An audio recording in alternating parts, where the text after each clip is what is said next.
Un épisode de Raw se déroulant à Louisville dans l'état du Kentucky, on vient d'assister à la maturité d'un catcheur. Salut à tous, c'est Jimbo et aujourd'hui on se retrouve pour les résultats du Raw du 14 novembre 2022.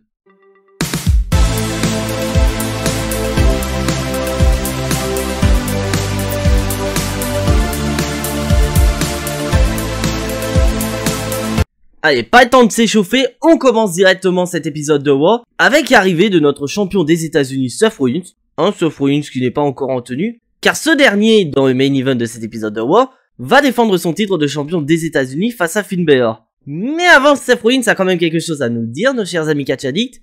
Un Seth Rollins qui va prendre le micro et qui va nous rappeler de ce qui s'est passé la semaine dernière durant son Open Challenge, et que son Open Challenge est carrément parti dans un bordel pas possible. Car au tout début, Seth Rollins est parti juste sur un Open Challenge, Mustafa Ali répond à cet Open Challenge, Mustafa Ali se fait attaquer par Bobby Lashley, Bobby Lashley qui répond à l'Open Challenge de Seth Rollins, Bobby Lashley n'attend pas la cloche, il va directement attaquer Seth Rollins, et après ça, ce qui va se passer va finir par arriver, car Austin Theory va cash-in sa mallette, sauf que malheureusement pour lui, son cash-in n'a pas été fructueux, car Seth Rollins est reparti du dernier épisode de Raw avec le titre de champion des États-Unis. Et là où vraiment c'était assez marrant, c'est que quand Seth Rollins va parler d'Austin Theory et de son cash-in la semaine dernière, le public va chanter qui est idiot, et Seth Rollins va rejoindre le mouvement parce que justement, il va traiter Austin Theory d'idiot parce que tout simplement ce dernier, il a cash-in contre lui alors que c'était perdu d'avance. Mais en parlant d'un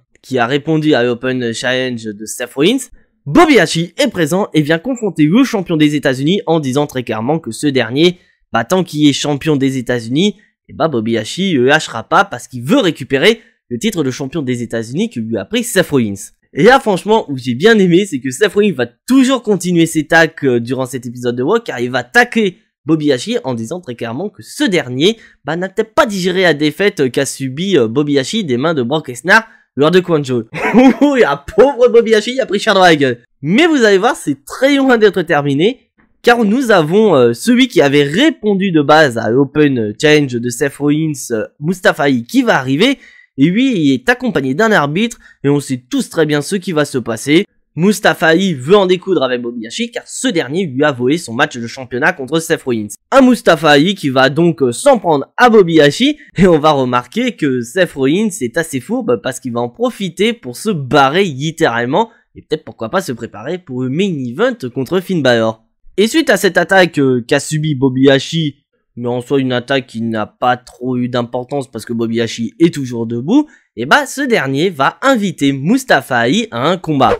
Et donc ça y est mes chers amis catch addicts, on enchaîne avec le premier match de la soirée qui va opposer Bobby Lashley à Mustafa Ali. Un match de quelques minutes et très clairement avec vous mes chers amis catch addicts, c'est un non-match entre Bobby Lashley et Mustafa Ali. Bien que Mustafa Ali tente de revenir à plusieurs reprises dans le combat, malheureusement Bobby Lashley est beaucoup trop fort pour Mustafa Ali. Et c'est un Bobby Lashley qui va porter son Hurt Lock sur Mustafa Ali pour remporter le combat sur ce dernier. Donc on voit très clairement que Bobby Lashley est motivé par une seule chose, c'est d'avoir un match de championnat contre Seth Rollins dans le but de récupérer le titre de champion des États-Unis qui estime lui avoir été volé. Et de l'autre côté, Mustafa Ali ne ressort pas très fort, et bien au contraire, ça commence mal pour lui, surtout que pour Mustafa Ali, vendredi, ce dernier affrontera Ricochet pour la Coupe du Monde de catch. Et pour rappel mes chers amis catch addicts, le vainqueur de cette Coupe du Monde aura une opportunité au titre de champion intercontinental détenu à l'heure actuelle par notre cher ring général Gunther. Parce que oui, spoiler alert, vous pouvez très bien oublier les matchs champion contre champion qu'on a d'habitude au Survivor Series, parce que là très clairement, on s'en bat les couilles, on n'aura pas de confrontation entre le champion des États-Unis Seth Rollins et le champion intercontinental Gunther. Parce qu'en effet, ça aurait été une belle affiche de voir Seth Rollins contre Gunther, un match champion contre champion. Et non. Mais en parlant de Seth Rollins, on aura le temps de revoir ce dernier dans le main event face à Finn Balor.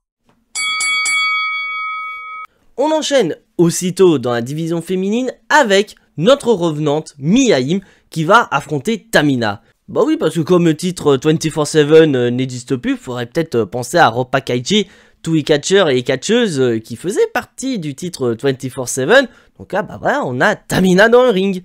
Et pour ceux qui n'ont pas vu la review la semaine dernière de Raw, je vous invite également à le faire, ça vous évitera d'être spoilé durant cette vidéo. On a assisté au retour de Mia Yim qui a rejoint AJ Styles, Yugalos et Karl Anderson dans le but de mettre des bâtons dans les roues du Judgment Day et plus précisément de Rhea Ripley. Bon, je vais aller vite fait dans le combat. Le combat ne sert qu'à une seule chose, c'est à mettre Mia Yim en avant car c'est son premier combat depuis son retour et sans aucune surprise durant le combat, et bah bien sûr c'est Mia Yim qui va remporter le combat très facilement face à Tamina. Mais en parlant de Rhea Ripley, cette dernière est accompagnée bien sûr de Dominic Mysterio et elle va confronter Mia Yim sans pour autant que les deux n'arrivent aux mains. Et après ce combat, on va repartir en backstage où nous avons Mia Yim qui est arrêtée par Damage Control. Et très clairement, Bayley va directement dans le vif du sujet, veut recruter Mia Yim dans son équipe pour faire face à Asuka, Bianca Belair et Alexa Bliss pour les Wargames. Mais Mia Yim ne va pas prendre sa décision, elle va y réfléchir, mais c'est vrai que d'un autre côté, on pense qu'elle va rejoindre les Faces, parce que déjà d'un côté c'est une babyface, mais elle va quand même dire à Bayley qu'elle ne veut pas avoir de problème avec Bianca Belair, Asuka ou encore Alexa Bliss. Et maintenant mes chers amis Catch Addict, on va enchaîner avec un autre combat qui va opposer notre roi du bobo, c'est-à-dire Matt Riddle, face au professeur principal d'Alpha Academy, j'ai nommé Chad Gable. Un match d'une dizaine de minutes qui est très bon entre les deux catcheurs, mais c'est vrai que j'ai un petit problème avec Matt Riddle, c'est que ce dernier n'arrête pas de porter des prises de Randy Orton, notamment son DDT de la deuxième corde ou encore son RKO. Et c'est assez chiant, sachant que Riddle a quand même une panoplie de coups qui lui sont propres, notamment son Flying Bow ou encore son Broderick. Donc on sait très bien qu'il y a la possibilité de vaincre Chad Gable sans pour autant avoir utilisé les prises de Randy Orton. Mais à noter mes chers amis Catch Addict que nous avons Otis qui est aux abords du ring, donc on peut supposer qu'il va y avoir des interventions durant ce combat. Et sans aucune surprise, Otis va intervenir, notamment à la fin du match où il va aider son partenaire à maintenir ses pieds sur la troisième corde dans le but de rajouter de la pression sur le tombé de Chad Gable pour ainsi remporter le combat. Et donc grâce à l'aide de son partenaire, Chad Gable remporte une grosse victoire face à Riddle et malheureusement on peut dire que pour Riddle, on ne sait pas où est-ce qu'il va du côté de WWE parce qu'on sent que ces derniers n'ont pas de projet pour Matt Riddle pour le moment. Est-ce que ces derniers sont en train d'attendre que Randy Orton arrive? Parce que c'est vrai qu'on a des soupçons d'un potentiel heel turn de Randy Orton à son retour sur son partenaire Matt Riddle. Mais c'est vrai que d'un côté ça me fait un peu mal au cœur, sachant quand même que Matt Riddle a quand même eu une des plus grosses rivalités de cette année 2022 avec Roman Reigns. Ça fait mal au cœur quand même. On enchaîne maintenant avec le Miz TV Show, accompagné bien sûr par notre cher animateur qui est à dire The Miz. Mais un The Miz qui va se faire inviter à sa propre émission par Byron Saxton.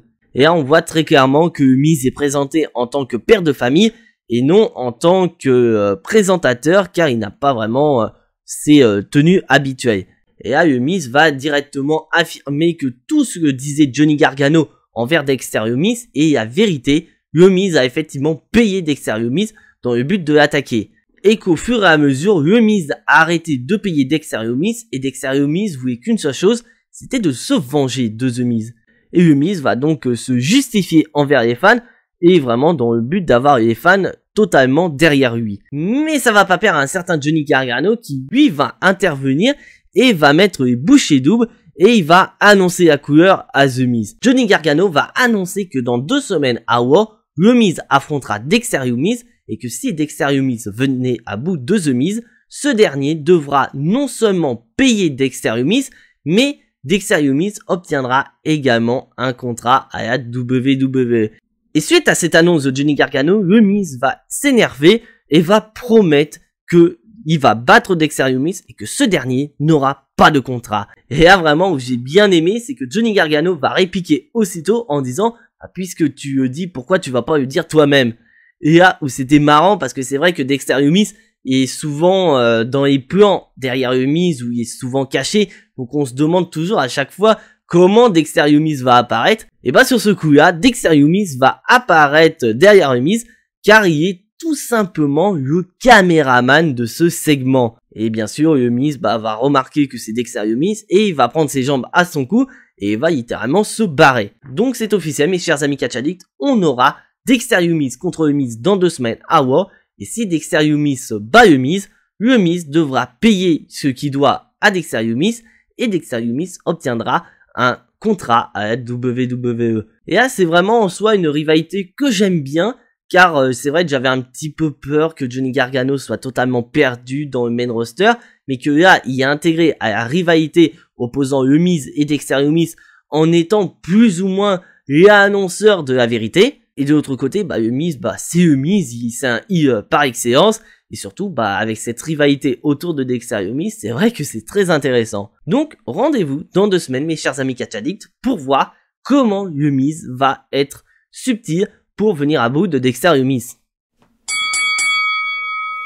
Et maintenant, mes chers amis Catch Addicts, on repasse dans le ring avec un nouveau match qui va opposer Dominic Mysterio à Shelton Benjamin. Mais avant toute chose, what's up, mes chers amis Catch Addicts, je me présente, je suis le petit Jimmy. Oui, le petit Jimmy que R-Tous imaginait dans sa tête depuis de nombreuses années, mais je vous informe que je ne suis pas imaginaire, je suis vivant et je suis à la botte de Jimbo Wrestling. Voilà, ce dernier me paye pour investir les backstage de chez WWE pour avoir des petits scoops.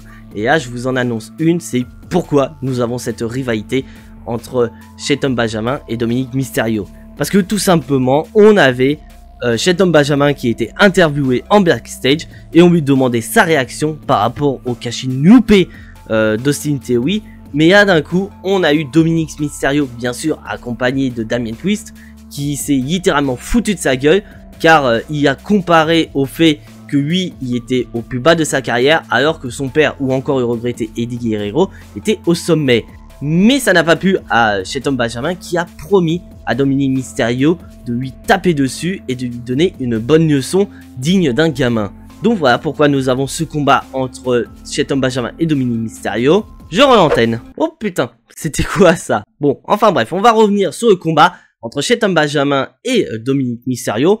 Un bon combat d'une dizaine de minutes, mais très clairement, je pense qu'on était tous d'accord, mes chers amis Catch Addicts, que Shelton Benjamin n'allait jamais remporter le combat face à Dominic Mysterio. Sachant qu'en plus que ce dernier, comme d'habitude, est accompagné de Rhea Ripley et de Damien Priest, et que ces derniers vont intervenir pour venir en aide aux jeunes membres de Judgment Day. Et donc grâce à ces interventions, Dominic Mysterio parvient à remporter le combat et ainsi continuer à évoluer au sein du Judgment Day. Et très honnête avec vous, j'adore ce personnage de Dominic Mysterio qui n'hésite absolument pas à se foutre de la gueule de ses adversaires, mais surtout quand ça commence à être tendu, et ce dernier ne va pas hésiter à se cacher derrière Damien Priest ou encore Rhea Ripley, qui sont, je cache pas, beaucoup plus impressionnants que lui au niveau physique. Et c'est vraiment sympa parce qu'on a vraiment affaire à un gamin plus qu'arrogant et qui s'appelle parce qu'il s'estime bien meilleur que son père ou encore du regretté Eddie Guerrero. Qu'après, reste à voir comment ça va se dérouler parce qu'on a appris un peu plus tôt dans la soirée, mes chers amis Catch Addicts, j'ai complètement oublié de vous en parler.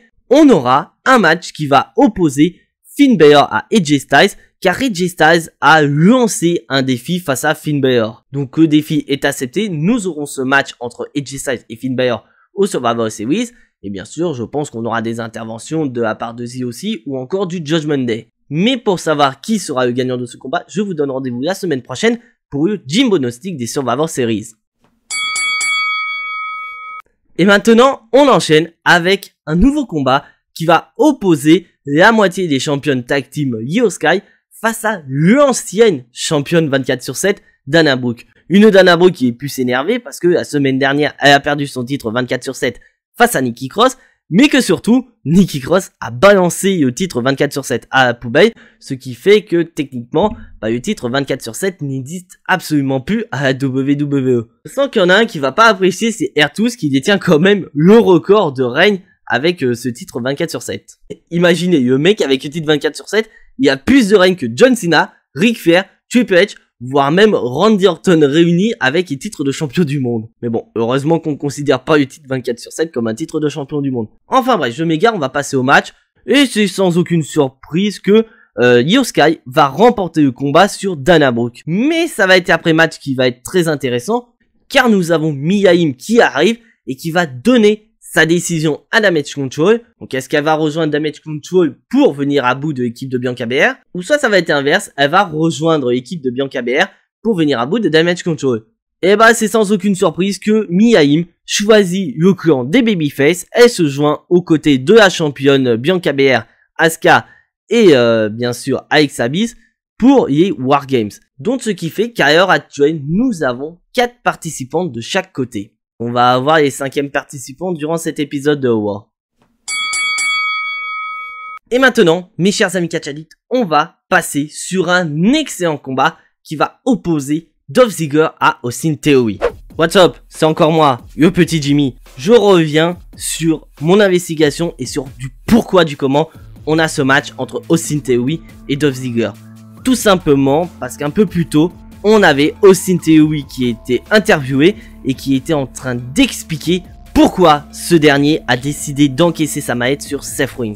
Donc pour faire court, Austin Theory a expliqué qu'il a tenté à maintes reprises d'encaisser sa maillette sur Roman Reigns, sauf qu'à cause de Brock Lesnar ou encore de Tyson Fury, ce dernier n'a jamais pu encaisser sa maillette sur Roman Reigns, et que comme à l'heure actuelle Roman Reigns est intouchable avec ses cousins ou encore Sami Zayn avec Aberdeen, et bah il savait très bien que si jamais il devait encaisser sa maillette Money in the Bank, ça n'arrivera jamais qu'il puisse repartir avec les titres de champion incontestés.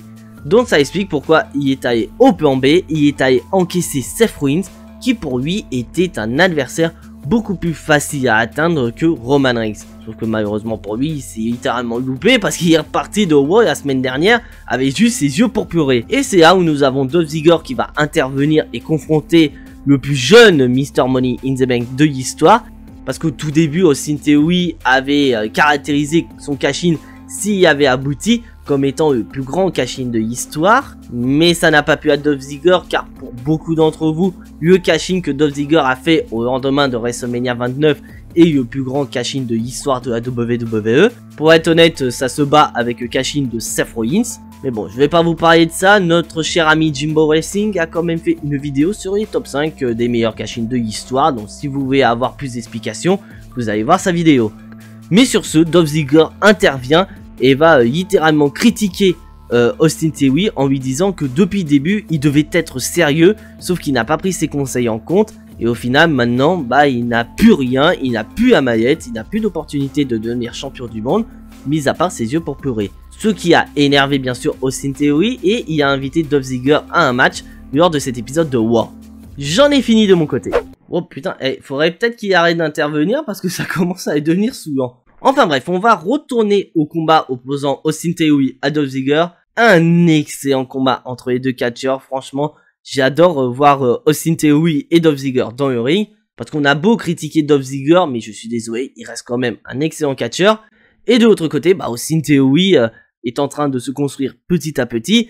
Et on peut supposer que dans le futur, bah ce dernier pourrait être un des visages du côté de Raw. Mais vous allez voir que le visage d'Austin Theory n'est pas le même que d'habitude. Car déjà, lors de son entrée, ce dernier, il va rentrer sans son téléphone et encore moins en faisant des selfies à la rigolade comme il nous fait d'habitude. C'est un Austin Theory plus que sérieux qui arrive et qui va confronter le show-off. Et à quel point qu'Austin Theory est plus que sérieux, ce dernier va porter sa prise de finition sur Dolph Ziggler, mais ce dernier ne va même pas enchaîner avec le tombé. Tout va se terminer à l'extérieur du ring, où ce dernier va littéralement péter un câble et s'en prendre à Dolph Ziggler.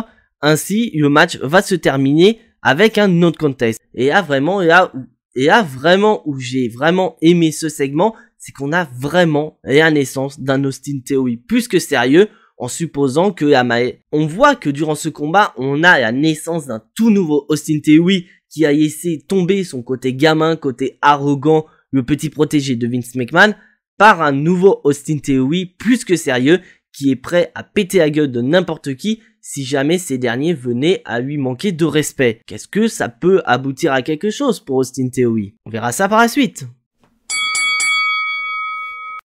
Et maintenant, mes chers amis catchadites, on va passer à l'avant-dernier combat de la soirée, un combat qui va opposer Baron Corbin à Akira Tozawa. What's up? Oui, encore moi, pour la 3e fois sur cette chaîne YouTube, pour la 3e fois sur cet épisode de WoW, mais certainement pas la dernière, j'en ai bien peur pour vous. Donc je reviens de mes investigations sur du pourquoi nous avons ce match entre Akira Tozawa et Baron Corbin.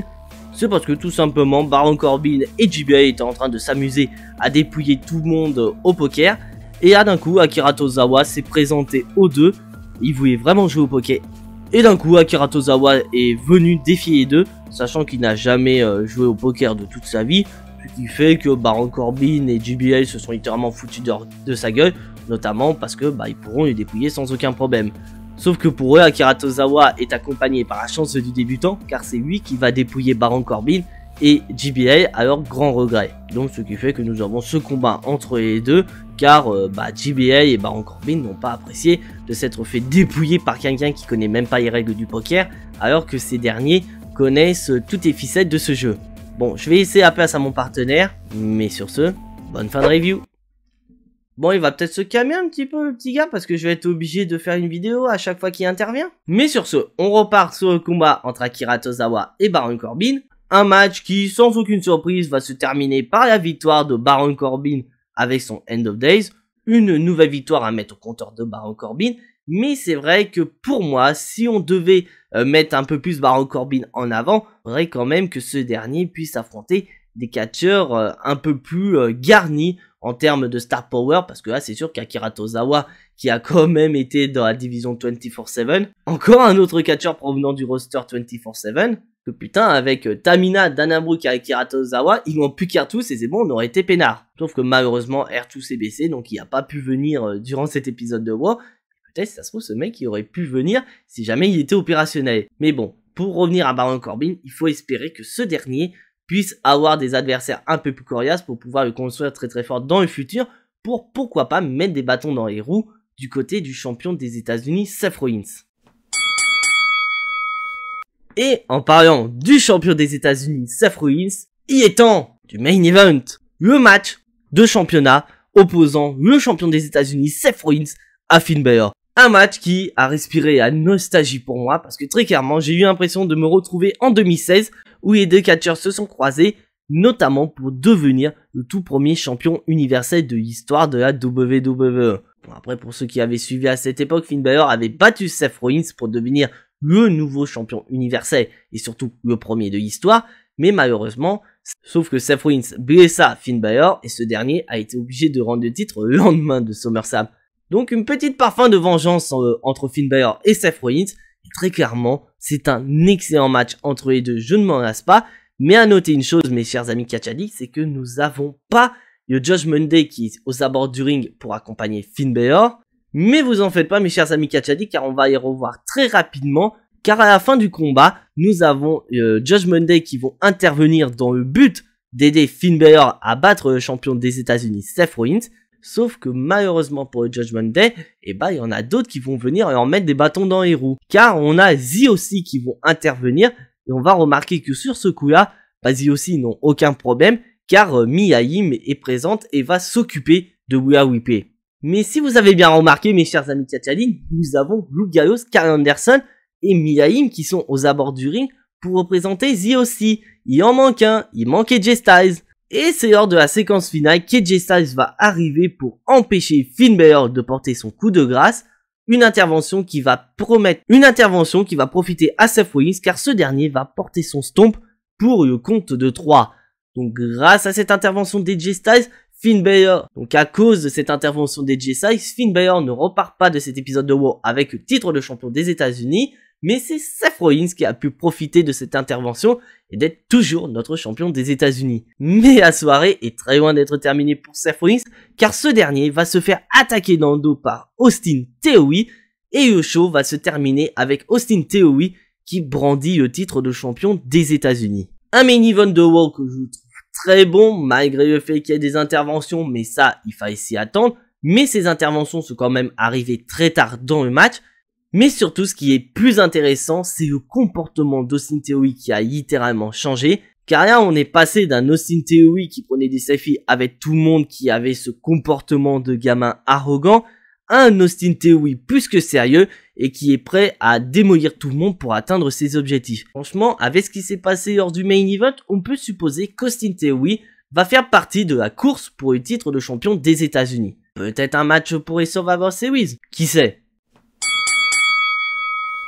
Et c'est avec cette image d'un Austin Theory qui brandit le titre de champion des États-Unis que va s'achever cet épisode de WoW. Un épisode de WoW plutôt correct, je trouve, avec bien sûr des points négatifs, notamment avec ses répétitions entre Damage Control et équipe de Bianca Belair. Sachant que suite à l'annonce de Mia Yim qui a rejoint l'équipe de Bianca Belair, on était à 4 contre 4. Sauf qu'un peu plus tard dans la soirée, Rhea Ripley a rejoint officiellement l'équipe de Damage Control. Donc cette équipe est au complet. Et de l'autre côté, bien sûr, il manque une catcheuse du côté de... Mais de l'autre côté, il manque une catcheuse du côté de l'équipe de Bianca Belair. Sauf que la championne de Raw a annoncé que la semaine prochaine, elle annoncera la 5e participante de son équipe. Donc après, il y a des noms qui peuvent sortir, comme notamment Candice LeRae. Mais moi, personnellement, j'y crois pas trop, car je vous rappelle, mes chers amis catch addicts, que les Survivor Series auront lieu à Boston, dans l'état de Massachusetts. Et il y a une catcheuse, plus précisément Sasha Banks, qui est originaire de Boston. Donc ce serait pas surprenant de voir Sasha Banks rejoindre l'équipe de Bianca Belair. Mais pour moi, si on veut vraiment assister au retour de Sasha Banks, il faudrait vraiment que la semaine prochaine à Raw, Bianca Belair n'ait pas l'occasion d'annoncer la 5e participante et qu'on ait vraiment la surprise lors de ces Survivor Series. Après, on a quand même des points positifs, comme notamment l'évolution d'Austin Theory, soit dit en passe. Mais après, on a quand même des bons points positifs, mais on a surtout des points positifs, comme notamment l'évolution d'Austin Theory. Car comme j'ai dit, on passe quand même d'un Austin Theory qui se foutait littéralement de la gueule de tout le monde, qui se reposait aux côtés de papa Vince McMahon, un Austin Theory qui n'a plus Vince McMahon pour le protéger, à quelqu'un qui est vraiment au plus bas suite à la perte de Samaet, et que le mec est devenu sérieux et qui a subi un électrochoc suite à la perte de son contrat.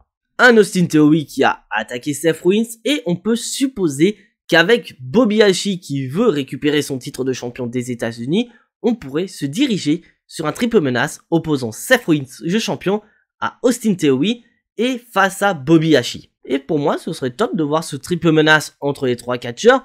Après, reste à voir si Austin Theory aurait la chance de battre Bobby Lashley ou encore Seth Rollins. Mais avec son nouveau comportement, je pense que c'est tout à fait possible. Donc maintenant, mes chers amis catch addicts, il est temps de passer à la note de cet épisode de Raw. Un épisode de Raw, comme je l'ai dit, c'est pour cela que j'ai mis la note de 6 sur 10 pour cet épisode du 14 novembre 2022. Et bien sûr, je vous invite, mes chers amis catch addicts, à me donner vos notes dans les commentaires. Je suis hyper curieux de connaître vos impressions par rapport à cet épisode de Raw. Et non, voilà, c'est tout pour cet épisode de Raw. Comme d'habitude, si tu n'es pas abonné à ma chaîne, mon cher ami catch addict, je t'invite à le faire, c'est entièrement gratuit et ça soutiendra la chaîne. Je t'invite également à lâcher ton plus gros pouce bleu qui fait également plaisir à la chaîne grâce au recensement sur YouTube. Mais surtout, je t'invite à activer la petite cloche pour être notifié des prochaines vidéos, car les Survivor Series c'est la semaine prochaine et de plus en plus de vidéos en rapport avec les Survivor Series arriveront sur la chaîne. Et en parlant de vidéos, on se retrouve samedi pour les résultats de SmackDown. Mais en attendant, soyez tous très fiers d'être des catch addicts. C'était Jimbo et à la prochaine.